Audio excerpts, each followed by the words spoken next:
नमस्कार दोस्तों, आज मैं आपको एक हिरण और राजा की कहानी सुनाने जा रही हूँ। एक समय की बात है, एक राजा अपने विशाल राज्य में शासन करता था। उसके राज्य में घने जंगल थे जहाँ अनेक जानवर रहते थे। इन जंगलों में हिरणों का एक बड़ा झुंड भी रहता था। एक दिन राजा ने सोचा कि उसे जंगल की सैर पर जाना चाहिए। वह अपने सैनिकों के साथ जंगल में गया और वहाँ उसने हिरणों का झुंड देखा। हिरण बहुत सुंदर और चपल थे। राजा को हिरण बहुत पसंद आए और उसने सोचा कि इन हिरणों में से एक को पकड़कर अपने महल में ले जाना चाहिए। राजा ने अपने सैनिकों को आदेश दिया कि वे हिरणों में से सबसे सुंदर हिरण को पकड़े। सैनिकों ने हिरणों का पीछा करना शुरू किया।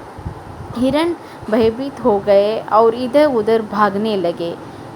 उनमें से एक हिरण सबसे तेज था और उसने बहुत चालाकी से सैनिकों को धोखा दिया और भाग निकला। हिरण भागते भागते जंगल के गहरे हिस्से में पहुंच गया। वहां उसने एक वृद्ध ऋषि को देखा जो ध्यान में लीन थे। हिरण ने ऋषि के पास जाकर उनसे मदद मांगी। ऋषि ने हिरण की कहानी सुनी और उसे आश्रय दिया। ऋषि ने हिरण से कहा कि वह चिंता न करे और यहाँ सुरक्षित रहेगा। इसी बीच राजा और उसके सैनिक भी उस स्थान पर पहुँच गए। राजा ने ऋषि से हिरण के बारे में पूछा। ऋषि ने राजा से कहा, हे राजन, यह हिरण अब मेरा शरणागत है। इसे कोई भी हानि नहीं पहुँचा सकता। आप इसे छोड़ दें और अपने राज्य की प्रजा की भलाई के लिए काम करें।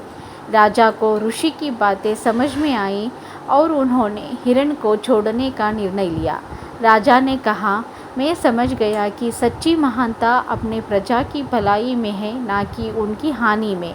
इसके बाद राजा ने जंगल के जानवरों की रक्षा के लिए कानून बनाए और अपने राज्य में शांति और समृद्धि लाने का संकल्प लिया।